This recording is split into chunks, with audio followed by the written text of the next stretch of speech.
Hello दोस्तों, good morning. कैसे हो आप सभी? आई होप आप सभी के सभी बहुत अच्छे होंगे। और 10 तारीख से पेपर है एसएससी जीडी का, तो उसकी तैयारी भी अच्छे से कर रहे होंगे। अगर आप चैनल पर नए आए हो तो चैनल को सब्सक्राइब कर दिया करो और सेशन को दोस्तों के साथ शेयर कर दिया करो, ठीक है। आज जो अपन पेपर डिस्कस करने वाले हैं वो 18 तारीख का करने वाले हैं, 18/11/2021 का, ठीक है। जो फर्स्ट शिफ्ट का पेपर था, फर्स्ट शिफ्ट का जो पेपर था वो अपन डिस्कस करने वाले हैं एसएससी जीडी का। टोटल 23 सवाल मैं कराऊंगा, ठीक है। 2 सवाल बोर्ड मास के मैं नहीं कराता हूँ, बोर्ड मास के सवाल है, ठीक है, वो मैं नहीं कराऊंगा। बाकी जो 23 सवाल बचेंगे, इसमें क्या सीन होता है, टोटल 25 सवाल आते हैं। 25 में से 23 सवाल 21 सवाल तो आते हैं अर्थमेटिक के। किसके आते हैं? अर्थमेटिक के। 2 सवाल आते हैं बोर्ड मास के। ये बोर्ड मास के सवाल आपको खुद को करने हैं, ठीक है। बोर्ड मास के सवाल आपको खुद को करने हैं। और बाकी 2 सवाल आते हैं एडवांस के। एडवांस के तो अर्थमेटिक के एडवांस के सवाल मैं कराऊंगा टोटल 23 सवाल, ठीक है। और 2 सवाल बोर्ड मास के, वो आपको खुद को करने हैं, जोड़ बाकी गुणा भाग है, ठीक है। तो उसमें कुछ है नहीं, जब से LKG से पढ़ने लगे, जब से जोड़ बाकी गुणा भागी कर रहे हैं, तो ये सवाल आप खुद करोगे। बाकी 23 सवाल मैं करवाऊंगा, ठीक है। तो करते हैं आज का सेशन स्टार्ट। पहला सवाल आपकी कॉपी पर ये रहा। HCF अपने को बताना है। क्या बताना है गाइस? अपने को बताना है HCF, ठीक है। HCF पहले निकालना है और फिर HCF जो निकालेंगे उसके अंकों का गुणनफल कितना होगा, ये अपने को अल्टरनेटली बताना है, ठीक है। तो सबसे पहले तो HCF कैसे निकालते हैं, क्या सिखाया था मैंने HCF निकालने का तरीका, दोबारा सीख लेना। HCF किसी भी संख्या का निकालेंगे, कैसे निकालेंगे? सबसे जो कम डिफरेंस होगा, लिख लेना इस चीज़ को, सबसे कम डिफरेंस, सबसे कम डिफरेंस, या तो वही HCF होगा या फिर इसका कोई मल्टीपल, इसका कोई मल्टीपल जो होगा वो HCF होगा। जो सबसे कम डिफरेंस आएगा या तो वही HCF होगा या फिर इसका कोई मल्टीपल जो होगा वो अपना HCF होगा। तो इस तरीके से आप HCF निकालोगे। सबसे शॉर्ट ट्रिक HCF निकालने की यही है, ठीक है। तो करते इस पे काम। अब आप अपने को 3 संख्या दी हुई है, अपने को 3 नंबर दिए हुए हैं। कौन कौन से नंबर दिए हुए हैं? आप बोलोगे 3073, फिर अपने को दिया हुआ है 1756। तो मेरे भाई सबसे कम गैप तो इन दोनों के बीच ही रहेगा। आप बोलोगे कितने का रहेगा, तो मैं बोलूँगा कि इसमें से इसको माइनस कर लो। 13 में से 6 गया 7, इधर कितना बच गया? 6 में से 5 गया 1, ठीक है। इधर रह गया 10 में से 7 गया 3, 2 में से 1 गया 1। यानी सबसे जो कम है 1317 का, वो इन दोनों के बीच ही है। 1317 या तो 1317 या फिर 1317 को अपन तोड़ सकते हैं क्या? 3 और 1 4, 8 और 4 12, यानी इसको अपन 3 से काट सकते हैं। तो 3 इंटू 3 का भाग दोगे, 3 चौक 12, 3 त्रिक 9 और 3 नाम 27। तो 1317 को अपन ने तोड़ दिया 3 गुणा में 439। अब 3 तो HCF होगा नहीं, क्योंकि 3073 ही नहीं कट रहा, 3 से नहीं कट रहा, क्योंकि अंकों का जो सम है वो 3 से कटना चाहिए। अब आप देखोगे अंकों का सम हो रहा है 13, तो 13 कभी 3 से कटेगा नहीं, तो 3 तो कभी नहीं होगा। 3 को काट दिया। 439, 439 से देखते हैं। 439 से अगर 3073 को देखते, इसके लास्ट में यूनिट डिजिट है 7, मतलब 3 है। तो 3 कब आएगा? जब अपन इसके 7 से गुणा करेंगे।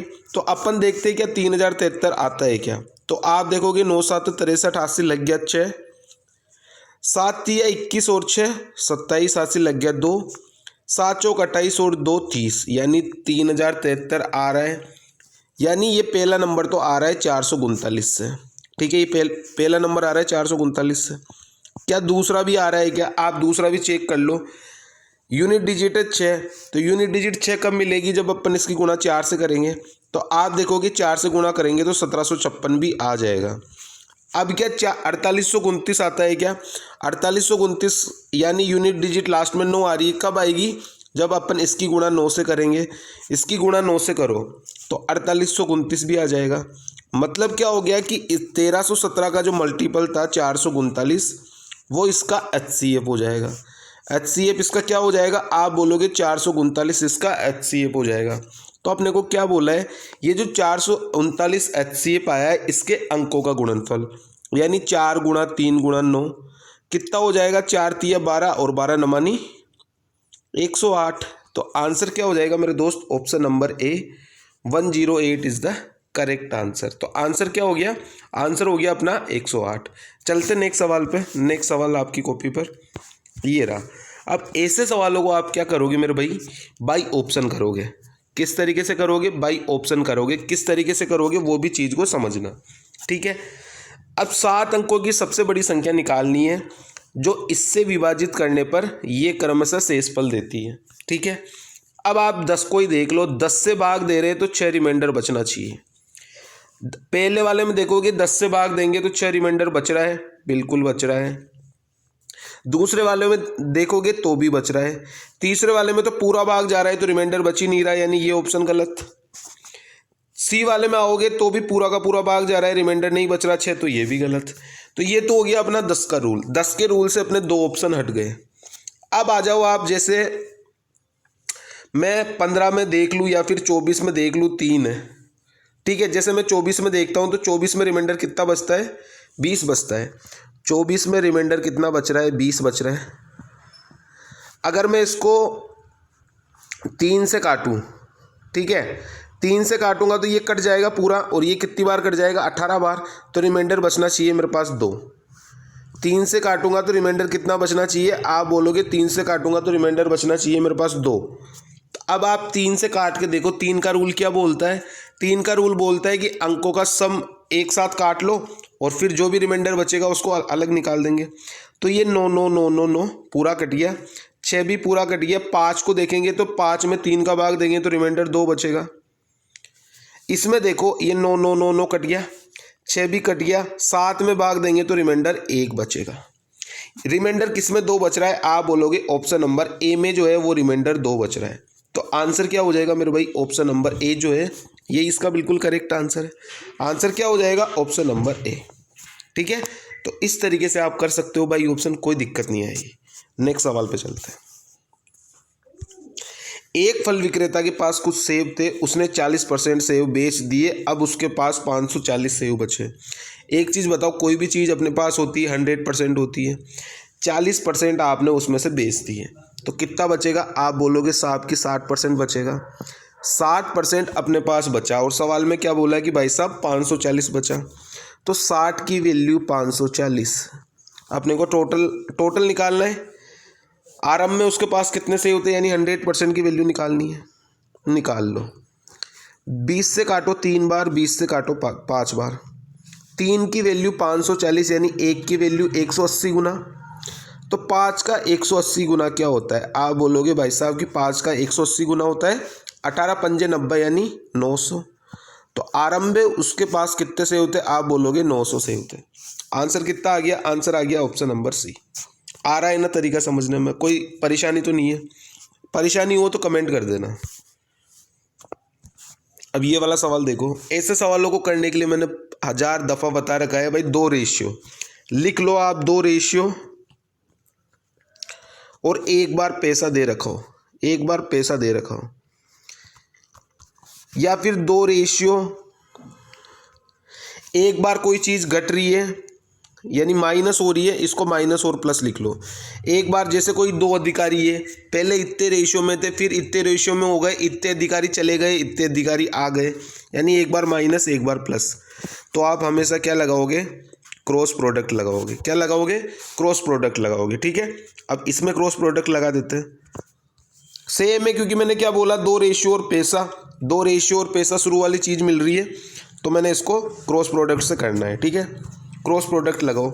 मासिक वेतन 11 और 4 है, लिख दिया मैंने 11 और 4। फिर रेशियो कितना रह गया, 19 और 7, तो मैंने लिख दिया 19 और 7। और कितने कितने रुपए, अधिकारी के 7000 और क्लर्क के 3000 रुपये वृद्धि होती है, तो मैंने लिख दिया 7000 और ये मैंने लिख दिया 3000। क्रॉस करवा दो, 11 7 77, 19 चौक 76, 77 और 76 का गैप कितने का, तो आप बोलोगे सर 1 का। 1 की वैल्यू कितनी आएगी, आप बोलोगे सातों सातों 49 यानी 49,000 और 19 तिया 57 यानी 57,000। 49,000 और 57,000 के बीच का गैप कितने का है? आप बोलोगे 8,000 का गैप है। तो मैंने लिख दिया एक की वैल्यू 8,000।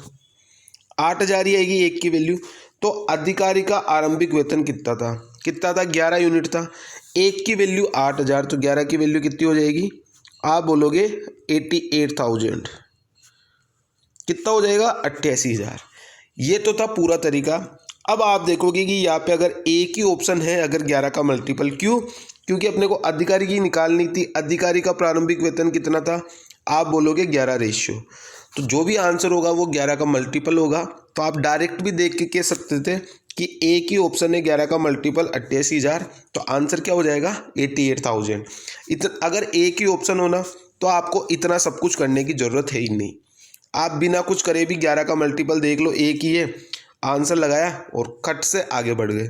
नेक्स्ट सवाल पे आओ। अब इस तरीके के सवाल को आप कई तरीक़ों से कर सकते हो। एक तो नॉर्मल मेथड है। नॉर्मल मेथड है कि 100 मान लो भाई, 100 आए हैं, 74 ख़त्म कर दिया, 26 बचा लिया। अब क्या बोल रहा है? वे में 30% की वृद्धि हो गई तो 30% बढ़ा दो। फिर क्या बोल रहा है? बचत में 25% वृद्धि हो गई तो 25% बढ़ा दो। तो आय में जो भी वृद्धि होगी इन दोनों को जोड़ लेना, बराबर आय कर देना। तो इन दोनों को जोड़ोगे तो आय आ जाएगी। पहला मेथड तो ये। दूसरा मेथड क्या हो जाएगा? एलिगेशन। दूसरा मेथड क्या हो जाएगा? एलिगेशन हो जाएगा। एलिगेशन भी बता देता हूँ किस तरीके से लगाओगे यहाँ पे, ठीक है। एक तरफ दिया हुआ है वे 30%, एक तरफ दी हुई है सेविंग 25%। तो एक तरफ एक्सपेंडिचर लिख लो, एक तरफ सेविंग लिख लो। कितनी कितनी दी हुई है? आप बोलोगे 30 या दी हुई है और 25 या दी हुई है। बीच में आएगी इनकम। इनकम अपने को पता ही नहीं है। और इधर एक्सपेंडिचर का रेशियो कितना दिया है? आप बोलोगे आय का 74 ख़त्म करता है, यानी उसका वे है 74। तो 74 ख़त्म करता है तो बचा कितना रहा है? 26। काट लो इनको 2 से, कितना आ जाएगा? 37। और इधर कितना आ जाएगा? 13। तो मैं डायरेक्ट वो 37 और 13 ही लिख रहा हूँ, ठीक है। मैंने लिख दिया यहाँ पे 37 और यहाँ लिख दिया मैंने 13। टोटल इनकम कितनी हो गई? आप बोलोगे 50 हो गई। अरे एक्सपेंडिचर प्लस सेविंग होती है क्या? इनकम। 50 हो गई। 50 की वैल्यू किसके बराबर आएगी? इन दोनों के गैप के बराबर। इन दोनों का गैप कितने का है? आप बोलोगे 5 का। तो 50 की वैल्यू आ गई 5। 50 की वैल्यू 5, तो एक की वैल्यू कितनी आ जाएगी? आप बोलोगे 1/10। 1/10 ही आएगी ना। 50 की वैल्यू 5। अरे 50 की वैल्यू 5, तो एक की वैल्यू कितनी आ जाएगी? आप बोलोगे 5/50 यानी 1/10। तो यही मैंने लिखा 1/10। एक की वैल्यू आ गई 1/10। 1/10 अगर वैल्यू आ गई तो इसकी वैल्यू कितनी आ जाएगी? आप बोलोगे 10 का भाग दे दूँ तो 1.3, और इधर अगर 10 का भाग दे दूंगा तो 3.7। अब आपको एक चीज़ पता है भाई, जो बीच वाली वैल्यू होती है वो एक से बड़ी और एक से छोटी होती है। अब या तो आप 30 में से 1.3 माइनस कर लो तो कितना आएगा? 28.7 आएगा। या फिर आप 25 में 3.7 ऐड कर लो तो भी कितना आएगा? 28.7 ही आएगा। तो इनकम उसकी कितनी हो जाएगी भाई साहब? इनकम में कितना परसेंट का वृद्धि हो जाएगा? आप बोलोगे 28.7 का। तो आंसर कितना आ जाएगा? 28.7%। ये सबसे आसान मेथड है एलिगेशन। अगर आप नॉर्मल वाला मेथड लगाओगे तो कैलकुलेशन बहुत ज़्यादा हो जानी है उसमें भी। तो एज और विस आप कैसे भी कर सकते हो, कोई रोक टोक नहीं है। नेक्स्ट सवाल पे बढ़ते हैं। इस वाले सवाल में क्या बोल रहे हैं? एक व्यक्ति को टेलीविज़न 18,400 रुपये में बेचने पर 8% की हानि हुई। 8% की हानि मतलब 92। इसकी वैल्यू दे रखी है 18400। एक की वैल्यू कितनी हो जाएगी? आप बोलोगे 200 हो जाएगी, क्योंकि 92 इंटू 2 184। 5% का लाभ अर्जित करने के लिए टेलीविज़न को किस मूल्य पर बेचना चाहिए? तो 105 की वैल्यू बतानी है अपने को। एक की वैल्यू 200, तो 105 की 105 गुणा में 2 कितना होता है? 210, और 2 जीरो चिपका दो तो आंसर कितना हो जाएगा? 21,000। कौन सा ऑप्शन? Option number D. ठीक है, आसान सवाल है। नेक्स्ट सवाल पे आओ। इस सवाल को समझना किस तरीके से अपन सोल्व करेंगे, इतना बेस्ट मेथड बता के जाऊंगा, ठीक है। सामान का 1/3 हिस्सा, 1/3 बोले तो 1/3,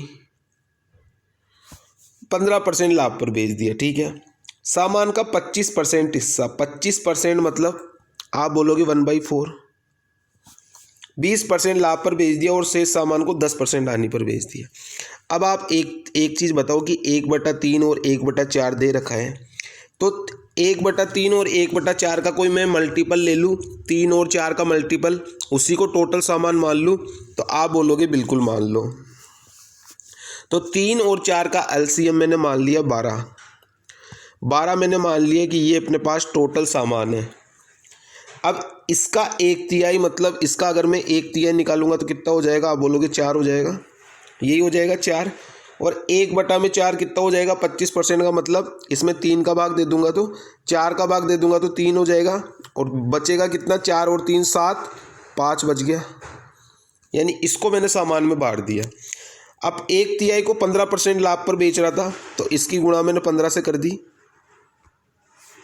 फिर 25% को 20% के लाभ पर तो इसकी गुणा मैंने 20 से कर दी, और बचे हुए सामान को 10% हानि पर तो इसकी गुणा मैंने 10 से कर दी, -10 से। माइनस से क्यों, क्योंकि ये लॉस पे बेच रहा है इसलिए कर दी मैंने माइनस से, सही से लिख लो इसको, ठीक है।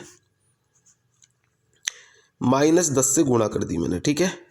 अब यहाँ से क्या क्या आ जाएगा, आप बोलोगे इधर से 60 आ जाएगा, इधर से भी 60 आ जाएगा, और इधर से -50 आ जाएगा। अब आप एक चीज़ बताओ कि टोटल अपने को कितने का लॉस या प्रॉफिट हुआ, 60 और 60 120 प्रॉफिट और लॉस 50 का, तो ओवरऑल अपने को 70 का प्रॉफिट हो गया। 120 में से 50 गया तो 70 बच गया।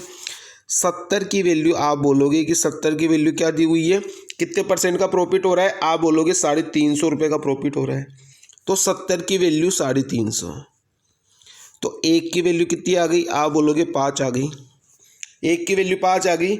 अपने को तो वास्तविक मूल्य बताना है टोटल का, टोटल कितना सामान था 12। अपन कभी भी वैल्यू निकालते तो 100 की निकालते हैं, 1 की वैल्यू 100 के बराबर तो 12 की वैल्यू 1200 के बराबर, तो यहाँ पे जो टोटल सामान होगा वो 1200 होगा।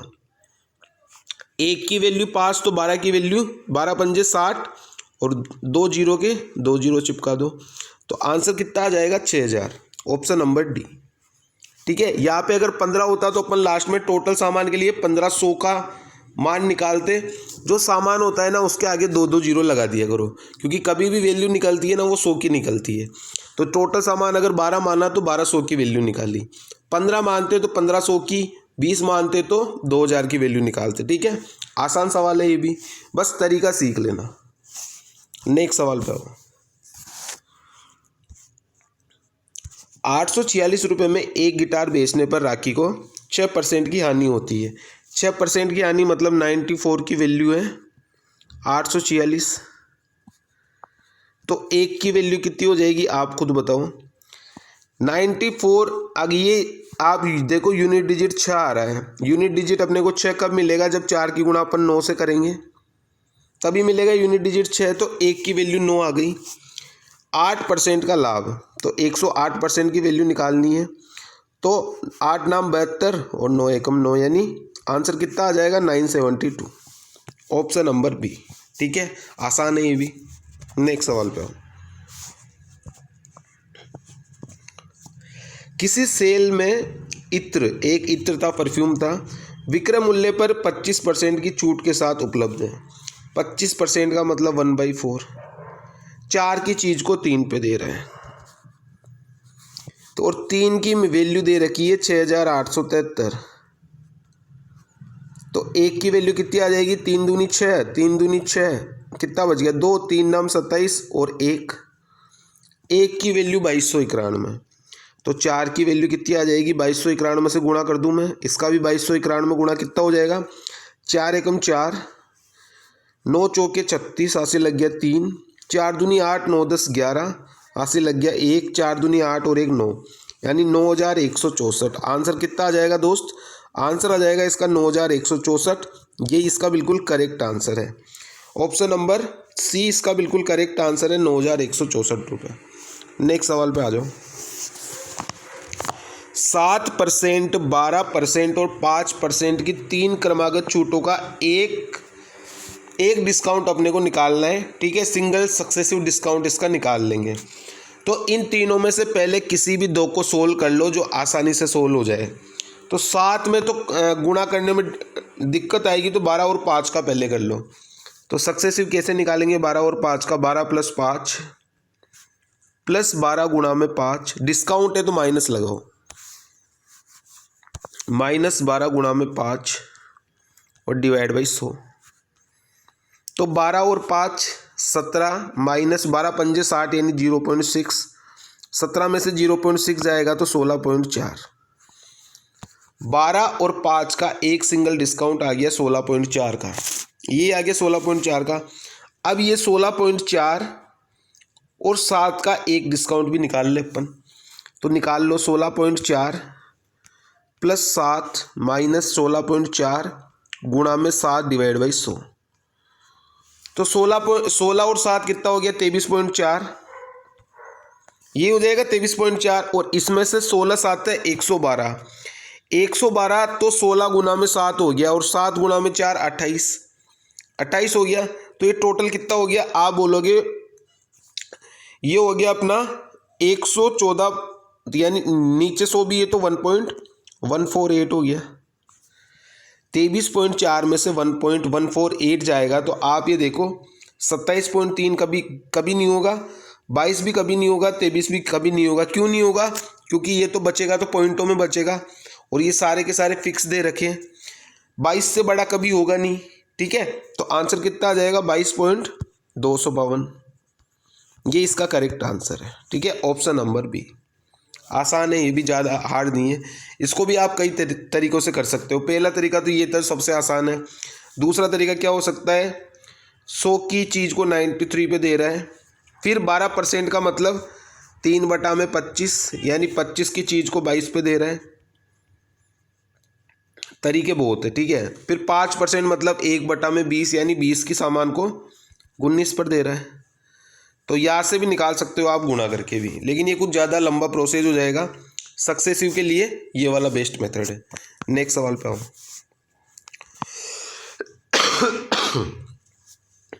एक निश्चित धनराशि साधारण ब्याज की समान वार्षिक दर पर 4 साल में हो रही है इतनी और 7.5 साल में हो रही है इतनी। अब आप बताओ, ऐसा ही तो हर साल सेम होता है, तो 3.5 साल में कितना बढ़ रहा है। आप बोलोगे 15,925 माइनस 12,740, तो टोटल कितना ये बढ़ गया। तो आप बोलोगे ये अगर इसमें से माइनस करोगे, 5 में से 0 गया 5, 12 में से 4 गया 8, 8 में से 7 गया 1 और 15 में से 12 गया 3। 3.5 साल में 3,185 ब्याज मिल रहा है। तो एक साल में कितना बोले मिलेगा, आप बोलोगे एक साल में मिलेगा 910, एक साल में 910 मिलेगा। 4 साल में राशि हो रही है, 4 साल में राशि हो रही है 12,740, तो 4 साल में कितना ब्याज मिला होगा, आप बोलोगे 3,640 रुपये, यही ब्याज मिला होगा। अब आप बताओ 12,740 राशि है, इसमें से 3,640 ब्याज है, तो प्रिंसिपल कितना रहा होगा। इन दोनों अमाउंट में से एसआई को माइनस कर दूं तो यहाँ से कितना आ गया, आप बोलोगे 9100। प्रिंसिपल आ गया 9100, तो पहला ऑप्शन कट गया, दूसरा ऑप्शन कट गया। या तो आंसर सी होगा या आंसर डी होगा, दोनों में से एक आंसर होगा। रेट निकाल लो, रेट कैसे निकालते हैं। एक साल का ब्याज कितना मिल रहा है 910, कितने पे 9100 पे, तो रेट कितनी हो गई, आप बोलोगे 10%। तो आंसर क्या हो गया 10% और 9100। या फिर अगर आपको समझ में नहीं आया है तो और समझ लेना, 910 ब्याज मिल रहा है 9100 पे, तो 100 पे कितना मिलेगा इंटू 100, 2 जीरो से 2 जीरो काटा, 91/910 यानी 10%। तो आंसर क्या हो गया, ऑप्शन नंबर सी। नेक्स्ट सवाल पे आओ। अब ये वाला सवाल बड़ा इंपॉर्टेंट है, इस वाले सवाल को बड़ी अच्छे से समझना। 3,000 रुपये की धनराशि को, ये वाला सवाल द बेस्ट सवाल है इस पूरे सेशन का। 3,000 रुपये की धनराशि को अर्धवार्षिक रूप से चक्रवृद्धि होने वाली 20% की वार्षिक ब्याज दर पर 3 वर्षों के लिए निवेशित किया जाता है, तो ब्याज कितना होगा। अर्धवार्षिक में क्या होता है, टाइम हो जाता है डबल, क्योंकि हर 6 महीने में ब्याज मिलेगा और रेट हो जाएगी आधी, क्योंकि 1 साल का ब्याज 20 है तो आधे साल का 10 हो जाएगा। तो रेट हो गई आधी, यानी रेट तो कितनी आ गई 10, और टाइम कितना हो जाएगा 3 साल था। 3 साल, और हर एक 3 साल में कितने महीने होते हैं आप बोलोगे टोटल 36 महीने। और अगर हर एक 6 महीने में ब्याज मिलेगा तो ब्याज कितनी बार मिलेगा, 6 टाइम मिलेगा। अब मैंने आपको एक चीज़ बोली थी, क्या चीज़ बोली थी कि भाई साहब 10% का 3 साल का 4 साल का ब्याज याद कर लो। इसका अगर मैं 3 बार में बांट दूँ टोटल 6 को, तो 10% का 3 साल का CI कितना होता है आप बोलोगे 33.1, और इसका भी 33.1 हो जाएगा। इन दोनों का एक सक्सेसिव निकाल लो तो टोटल 6 बार का SCI निकल के आ जाएगा। तो यहाँ से इतनी चीज़ समझ में आ गई, ये 33.1 कहाँ से आया, इतनी चीज़ समझ में आ गई ना भाई। रेट है 10 के हिसाब से कितनी बार ब्याज मिलेगा आप बोलोगे 6 बार, 6 स्लॉट बनेंगे। तो 10% के हिसाब से 3 स्लॉट का कितना होता है CI 33.1, तो अगले का 3 का भी कितना होगा 33.1। तो इन दोनों का एक नेट निकाल लो, सक्सेसिव निकाल लेते हैं, सक्सेसिव निकाल ले इन दोनों का। तो कितना हो जाएगा आप बोलोगे 33.1 प्लस 33.1 प्लस 33.1 गुणा में 33.1 डिवाइड बाई 100। 33.1 कितना हो गया 66.2, प्लस 33.1 का स्क्वायर आपको पता नहीं है, लेकिन आपको 33 का स्क्वायर पता है ना, कितना होता है 1089। तो मैं 33 का ही निकाल रहा हूँ, 33.1 का नहीं निकाल रहा हूँ। और डिवाइड बाई 100 है तो कितना आ जाएगा 10.89, जोड़ोगे कितना आ जाएगा, यह आ जाएगा 77 पॉइंट समथिंग। अपन 33 से ले रहे, 33.1 से नहीं ले रहे, 33 से ले रहे। तो अप्रोक्स में 77 से ज़्यादा आएगा, यानी जो भी अपना आंसर आएगा उससे अप्रोक्स हल्का सा ज़्यादा आएगा आंसर। तो आप क्या करो, 3000 का 77% निकाल दो, 0 से 0 काट दो, 2 0 से 2 0 करिए, 3 7 21, 1 0 पीछे चिपका ही दो, 3 7 21 और 2 23, 2310 से हल्का सा बड़ा आएगा। तो 2010 कभी नहीं होगा, 2110 भी कभी नहीं होगा। 2301 तो छोटा है इससे ही, तो ये तो होगा ही नहीं, इससे हल्का सा बड़ा होगा। इससे हल्का सा बड़ा क्या है 2315। तो आंसर कितना हो जाएगा 2315। तो इसलिए मैं बोलता हूँ कि आपको क्या करना है, 5%, 10%, 15% और 20%, इनके 4 साल तक के CI याद कर लो आप, 4 टाइम स्लॉट तक। ठीक है, नेक्स्ट सवाल पे आओ। अब CI निकालने के तो बहुत सारे तरीके हैं, ट्री मेथड से निकाल लो आप, सक्सेसिव से निकाल लो आप, फ्रैक्शन से निकाल लो, एज और विस। तो 2 सही 1/8 वर्ष का अपने को निकालना है। रेट है 16%, तो 2 साल तक तो वही लगेगी 16, यानी 16 का मैं 2 सक्सेसिव तो लगा सकता हूँ। 16%, ये तो पहले साल, ये दूसरे साल, और जो बाकी का बचा 1/8, तो 16 गुना में 1/8 कितना हो जाएगा 2, यानी इसकी रेट कितनी हो जाएगी 2% हो जाएगी। तो अब इसका आप सक्सेसिव निकाल लो। पहले 16 का मैं सक्सेसिव निकालता हूँ तो कितना आएगा 34.56 आएगा, और फिर 34.56 तो इसका आ गया 16 का। अब 34.56 और 2 का निकालेंगे सक्सेसिव, तो फिर क्या आ जाएगा, फिर आप देखना क्या आ जाएगा, फिर आ जाएगा भाई साहब 34.56 प्लस 2 प्लस 34.56 गुणा में 2 डिवाइड बाई 100। 34.56 और 2 कितना हो गया आप बोलोगे 36.56, प्लस यहाँ से कितना आ जाएगा, टोटल मिला के निकाल देता हूँ मैं, टोटल मिला के आ गया ये अपना 37.25 अप्रोक्स में, ये आ जाएगा। अब अपने को 37.25% टोटल CI मिल रहा है 8,000 रुपये की राशि पर। तो कितना मिलेगा 8,000 का 37.25% मिलेगा, डिवाइड बाई 100। 2 0 से उड़ा दो, 2 0, 80 गुणा में 37.25 कितना हो जाएगा आप बोलोगे, ये हो जाएगा 2980 रुपये। तो आंसर क्या हो जाएगा, ऑप्शन नंबर बी। इस तरीके से आप निकाल सकते हो। पहला मेथड ये हो गया। दूसरा मेथड आप ट्री मेथड से निकाल सकते हो। तीसरा मेथड आप फ्रैक्शन से निकाल सकते हो। ठीक है, किसी भी तरीके से निकालो एज और विस। नेक्स्ट सवाल पे आओ। दो धनात्मक संख्याओं 7 और 4 के अनुपात में है, यदि उनके वर्गों के बीच का अंतर 297 है तो दोनों संख्याओं का योगफल कितना हो रहा है? 11 हो रहा है। 7 और 4 11। 11 का मल्टीपल कौन सा है? आप बोलोगे ए की मल्टीपल है ओनली 33, तो आंसर कितना हो जाएगा? 33। अगर आपको इससे सेटिस्फेक्शन नहीं है तो पूरा कर लो। 7 का स्क्वायर क्या होता है? 49, तो 49 के स्क्वायर या फिर 49 एक्स स्क्वायर कर लो। भाई वर्ग निकाल रहे तो इसको एक्स एक्स मानना पड़ेगा। 7x 4x, तो 7x की value 49x square minus 16x square, ये वैल्यू किसके बराबर? 297 के बराबर। यहाँ से कितना आ जाएगा? आप बोलोगे 33, एक्स स्क्वायर बराबर 297, तो एक्स स्क्वायर की वैल्यू किसके बराबर आ जाएगी? आप बोलोगे 33 से काटोगे तो 9 बार कट जाएगा, एक्स की वैल्यू आ जाएगी 3 के बराबर। तो 7x प्लस 4x 11x हो गया। 11x की वैल्यू 11 गुणा में 3 यानी 33 आ गई। तो इतना करने की जरूरत नहीं है, ठीक है, इतना करने की जरूरत नहीं है। आप क्या करो, डायरेक्ट जोड़ दो, तो आंसर कितना आ गया? 33। बस काम खत्म। नेक्स्ट सवाल पे आओ। 1 वर्ष पूर्व ए और बी की आयु का अनुपात 4:3 था, 1 वर्ष पूर्व, और अब से 7 वर्ष पश्चात उनकी आयु का रेशियो 9:7 होगा।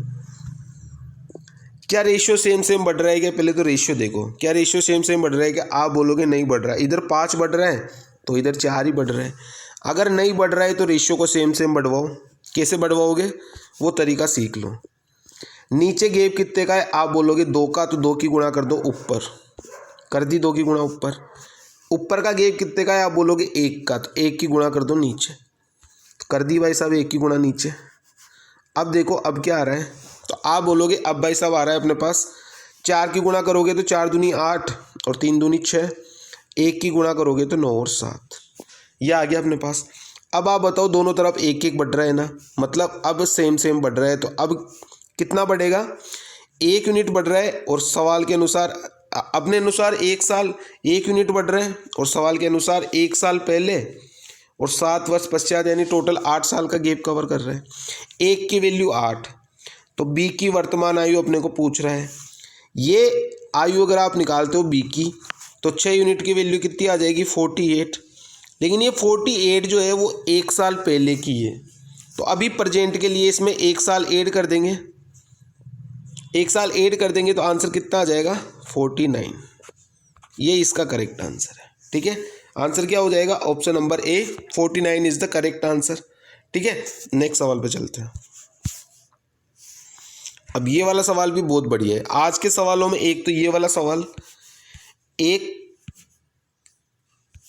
ये वाला सवाल 40 नंबर सवाल, और अब जो सवाल आ रहा है 80 नंबर सवाल, यानी 14वां सवाल और 18वां सवाल, ये दोनों के दोनों बढ़िया सवाल है आज के पेपर में, ठीक है। ये वाला सवाल भी देख लो क्या बोलना चाह रहा है सवाल में। ये बोल रहा है भाई साहब कि 6 संख्या है अपने पास टोटल, ठीक है, टोटल 6 संख्या है ABCDEF, इनका औसत दे रखा है अपने को, ठीक है। पहली संख्या A, B और C के योग की 2/5 है, मतलब A जो है वो B और C के योग की 2/5 है, मतलब अगर B और C टोटल 5 है तो ये कितनी है? 2 है। इतनी चीज़ समझ में आ गई। फिर क्या बोल रहा है? और साथ ही DEF के योग की 3/4 भी है। अब A जो है वो D plus E plus F के योग की 3/4 है, अगर ये 4 है तो ये 3 है। अब आप एक चीज़ बताओ, यहाँ पे भी A आ रहा है, यहाँ पे भी A आ रहा है, दोनों जगह A को सेम कर दें। A को सेम करेंगे तो यहाँ पे कितने की गुणा करेंगे? 2 की। यहाँ पे कितने की गुणा करेंगे? 3 की गुणा करेंगे। इसकी भी गुणा 3 से, इसकी भी गुणा 3 से, तो A की वैल्यू कितनी आ गई? आप बोलोगे A की वैल्यू आ गई दोनों में 6। इसकी वैल्यू कितनी आ गई? 15 आ गई, और इसकी वैल्यू कितनी आ गई? 2 की गुणा करेंगे तो 8 आ गई, ठीक है। अब मैं इनको एक साथ लिख रहा हूँ, किस तरीके से लिख रहा हूँ एक साथ वो चीज़ देखना। ये चीज़ समझ में आ गई ना? A को बराबर कर दिया। अब यहाँ से दोबारा समझो, A B प्लस C और ये D plus E plus F। A की वैल्यू कितनी आ गई थी? 6, इसकी वैल्यू कितनी आ गई थी? 15, और इसकी वैल्यू कितनी आ गई थी? 8 आ गई थी। जोड़ लो सभी को, कितना आ रहा है? 15 और 6 21, 21 और 8 29। अपने अनुसार टोटल योग आ रहा है 29, और सवाल के अनुसार क्या आ रहा है? इनका औसत 58 है। 58 अगर टोटल है तो नंबर क्या हो जाएगा, 6 गुणा में 58 हो जाएगा भाई। टोटल 6 नंबर और एवरेज 58 है तो 6 गुणा में 58 हो गया टोटल। तो 1 की वैल्यू किसके बराबर आ जाएगी, 29 से काटोगे 58 को 2 बार, 1 की वैल्यू 12 के बराबर। सवाल में क्या बोला है, बी और सी का योग कितना है, तो बी और सी का योग कितना है, आप बोलोगे 15 यूनिट। 1 की वैल्यू 12 तो 15 की वैल्यू आप बोलोगे कि साहब 180 हो गई। तो आंसर कितना हो गया भाई साहब, option number D 180 is the correct answer. बोलो सवाल समझ में आया नहीं आया, आसान है, बस आपको तरीका आना चाहिए। ठीक है, बढ़ते नेक्स्ट सवाल पर और तोड़ देंगे इसकी छाती को। नेक्स्ट सवाल आपकी कॉपी पर फिर से, ए किसी काम को बावड़ा 10 दिन में कर रहे हैं और बी किसी काम को 15 दिन में कर रहे हैं। एलसीएम ले लोगे तो कितना आएगा, बोलोगे 30 आ जाएगा। इफिशिएंसी कितनी कितनी आ जाएगी, 3 और 2 आ जाएगी। अब आप बताओ, वो 5 दिन तक काम कर रहे हैं, 7 5 दिन तक काम करेंगे तो 3 और 2 5, इफिशिएंसी से 5 दिन काम करेंगे तो आप बोलोगे 5 गुणा में 5 25 काम हो गया, हो गया। अब अपने से पूछा गया है कार्य का कितना भाग शेष बचेगा। 30 काम था, 25 हो चुका, तो कितना काम बचा, 5 कितने में से, 30 में से। तो कितना काम बच गया टोटल, 1/6 काम जो है वो शेष रह गया और 5/6 काम पूरा हो गया। तो आंसर कितना आ जाएगा, 1/6, ऑप्शन नंबर ए है ना लल्लू। नेक्स्ट सवाल पे हो। 15 लड़के किसी काम को 10 दिन में ख़त्म कर देते हैं, तो 15 बॉयज़ इंटू में 10 यानी 150 बॉयज़ कर दूँ मैं टोटल। ये मत बोलना 150 कैसे आया, 15 गुणा 10 की गुणा कर दी मैंने।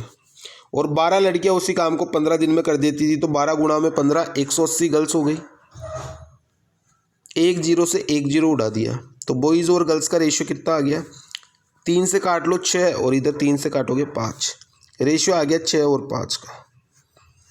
अब क्या बोलूँगा मैं कि टोटल वर्क निकालो। कैसे निकालोगे, या तो वैल्यू को रख दो आप बॉयज़ की तरफ या फिर रख दो गर्ल्स की तरफ, दोनों से टोटल वर्क सेम आएगा।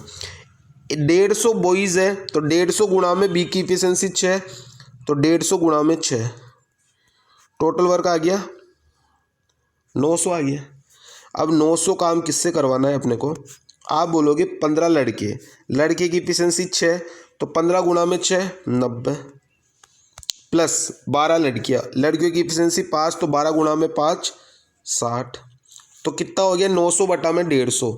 150 से 900 कितनी बार कटेगा, आप बोलोगे 6 बार कटेगा। तो आंसर कितना आ जाएगा, option number C 6 is the correct answer.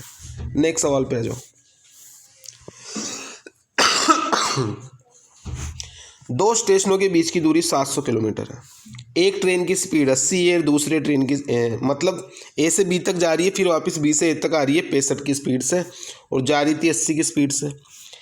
तो पूरी यात्रा के दौरान औसत चाल क्या है। अब औसत चाल अगर 2 की दे रखी है तो 2 का तो फॉर्मूला है अपने पास, क्या है फॉर्मूला, 2xy/x+y। अगर आपको फॉर्मूला नहीं भी पता है तो भी आप किस तरीके से निकाल सकते हो, 80 और 65 का एलसीएम ले लो, जो भी एलसीएम आएगा उसको 2 से गुणा, 2 गुणा एलसीएम, और जो दोनों की इफिशिएंसी आएगी यहाँ से निकल के उसका भाग दे दोगे आप। ये तरीका तो सब में सूटेबल है, चाहे 2 स्पीड हो, चाहे 3 हो, चाहे 4 हो, चाहे 5 हो। लेकिन यहाँ पे तो 2 का ही दे रखा है, तो 2 का तो फॉर्मूला लगा लो। 2 का क्या करोगे, फॉर्मूला लगा लोगे। फॉर्मूला लगा लो, 2 गुणा में x की वैल्यू 80 और दूसरे की वैल्यू 65, तो 2 गुणा में 80 गुणा में 65 डिवाइड बाई 80 प्लस 65 यानी 145। करो अब सोल्व करो, कितना आ जाएगा, आप बोलोगे ये आ जाएगा कितना, 5 से काट लो तो 5 दूनी 10, 5 नाम 45, 5 से काटोगे तो 13, 13 दूनी 26 गुणा में 80 और डिवाइड बाई 29। गुणा करो भाई साहब, 0 8 चंग 48, 80 लग गया 4, 8 दूनी 16 और 4 20 डिवाइड बाई 29। ठीक है, भाग दो, यहाँ से कितना आ जाएगा, ये चल जाएगा 7 बार, क्योंकि 3 7 21 7, ठीक है, 29 कम कर लो 7 और फिर इधर बच जाएगा 50, तो 50 में 29 का भाग दोगे तो 1 यानी 71 पॉइंट समथिंग आएगा। तो आंसर कितना आ जाएगा, ऑप्शन नंबर डी, क्योंकि ये तो 71 में कोई सा भी नहीं है। ठीक है, तो आंसर क्या हो जाएगा, ऑप्शन नंबर डी। नेक्स्ट सवाल, ऐसा सवाल मैंने सीजीएल वाली क्लास में कितने बताए भाई साहब। कोई बस से रुक रुक के इतनी देर में चल रही है और बिना रुके इतनी देर में चल रही है, इतने की स्पीड से चल रही है, तो कितनी देर बस रुकी, कितने सवाल बताए भाई। दोनों का डिफरेंस, क्या फॉर्मूला लगाओगे, दोनों का डिफरेंस डिवाइड बाई जो समय को घटाकर जो चाल है वो वाला, फर्स्ट वाला, या यहाँ पे लिख दो फर्स्ट। फर्स्ट का मतलब समझ जाना कि जो घटाकर जो है, ठीक है, जो ठहराव के समय नहीं, जो घटाकर जो है, ठीक है। ठहराव के साथ तो 42 हो गई, अगर ठहराव नहीं होगा तो नॉर्मल वाली जो स्पीड है वो उसको मैंने बोल दिया फर्स्ट, और इसको मिनट में चेंज करोगे तो 60 की गुणा कर लोगे। डिफरेंस कितने का है आप बोलोगे 18 का। अब ये फर्स्ट का मतलब क्या हो गया, जो घटाकर जो है, यानी 60 है, और इधर किसकी गुणा कर दोगे आप, 60 की गुणा कर दोगे, तो ये 60 से 60 तो पूरा कर जाएगा, तो आंसर कितना आ जाएगा, ये आ जाएगा आंसर अपना, आंसर आ जाएगा अपना कितना, 18 ही आंसर आ जाएगा। ठीक है मेरे भाई, आंसर क्या हो जाएगा 18। नेक्स्ट सवाल पे आओ, ये तो आसान है, ये वाला फॉर्मूला याद कर लेना, ठीक है। नेक्स्ट सवाल पे टपको। अब ये वाला सवाल को थोड़ा सा ध्यान से समझना। 60 किलोमीटर प्रति घंटा की चाल से चलती हुई एक 200 मीटर लंबी रेलगाड़ी, यानी रेलगाड़ी की लंबाई अपने को दी हुई है 253 मीटर है, एक पुल को पार करने में 42 सेकंड का टाइम लगाती है। अगर पुल को अगर कोई चीज़ पार कर रही है ना, तो वो ट्रेन जो है उसकी लेंथ भी पार कर रही है, और प्लस जो वो पुल है या फिर ब्रिज है उसको भी पार कर रही है, और दोनों को पार करने में 42 सेकंड का टाइम ले रही है। दोनों को पार करने में 42 सेकंड का टाइम ले रही है, तो इसकी स्पीड अपन निकाल लें। इसकी स्पीड अगर आप निकालोगे तो किस तरीके से निकालोगे, 60 किलोमीटर प्रति घंटा है, तो इसको आप चेंज कर लो किस में, मीटर पर सेकंड में। तो 60 गुणा में 5/18, काटो 10, काटो 3, 50/3। 1 सेकंड की चाल है 50/3। 1 सेकंड की चाल कितनी है आप बोलोगे 50/3, तो 42 सेकंड की कितनी हो जाएगी आप बोलोगे 42 गुणा में 5/3, 50/3। 3 से काटोगे 14 बार, और 14 पंजे 70, यानी टोटल ये 700 मीटर का डिस्टेंस कवर कर रही है। 700 मीटर का डिस्टेंस कवर कर रही है ट्रेन प्लस पुलिया दोनों को मिला के। अब आप एक चीज़ बताओ, इसमें से अगर ट्रेन की लेंथ अपने को दे रखी है 253, तो पुलिया की क्या रही होगी या फिर ब्रिज की क्या रही होगी।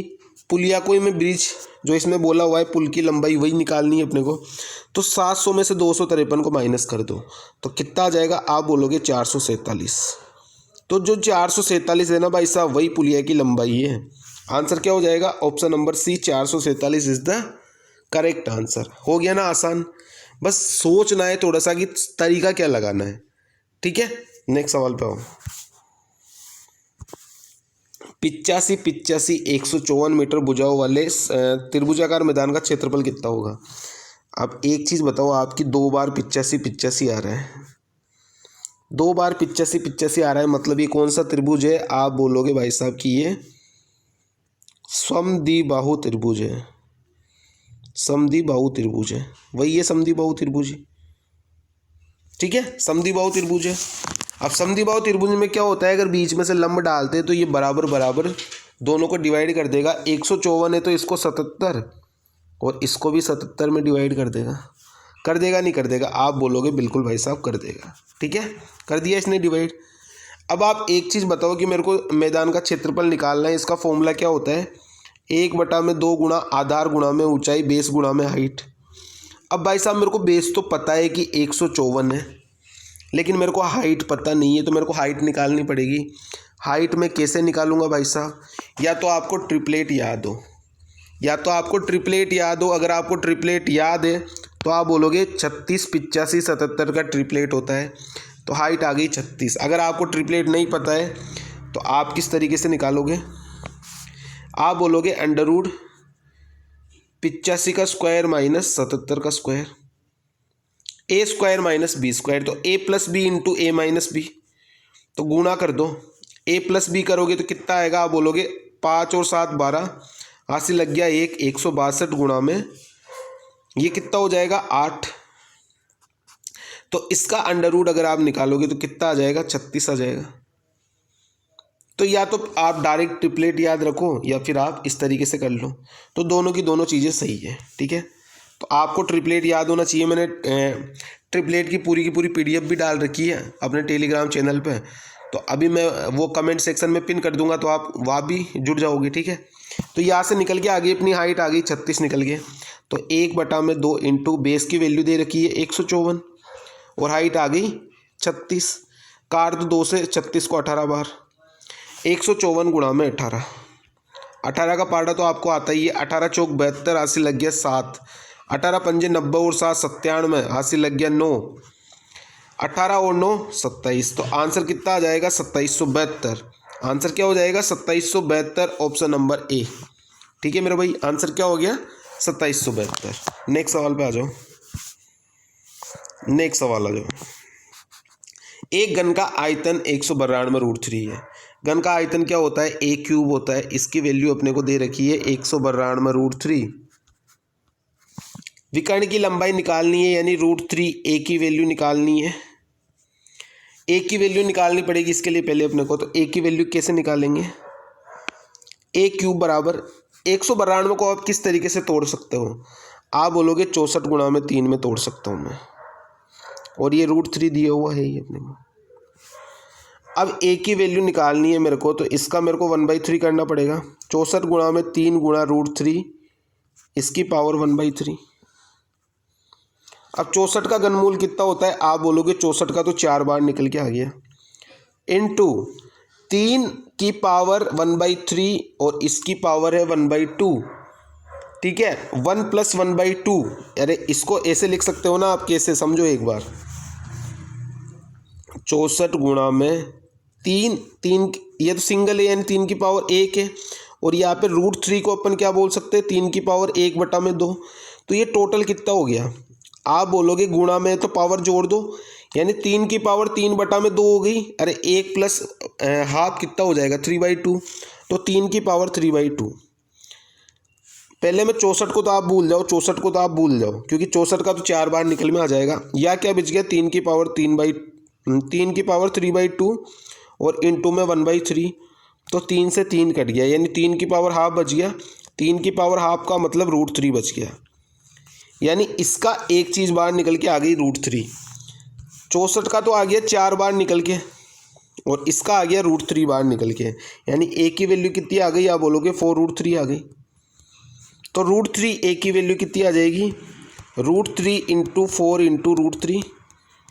√3 और √3 की गुणा करेंगे तो एक बार 3 हो गया, तो 4 गुणा में 3 कितना हो जाएगा, आप बोलोगे 4 गुणा में 3 हो जाएगा भाई साहब 12।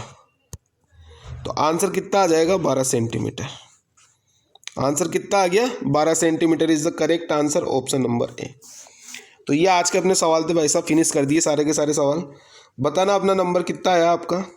टोटल 23 सवाल में से कितने सवाल आपने फोड़ डाले, बताना ज़रूर कमेंट करके कि हमने तो इतने फोड़े हैं, ठीक है। और क्लास कैसी लगी आपको लाइक करना, और अगर कोई सवाल नहीं आया हो मेरे भाई तो कमेंट कर दिया करो, ठीक है, बता दूंगा मैं दोबारा।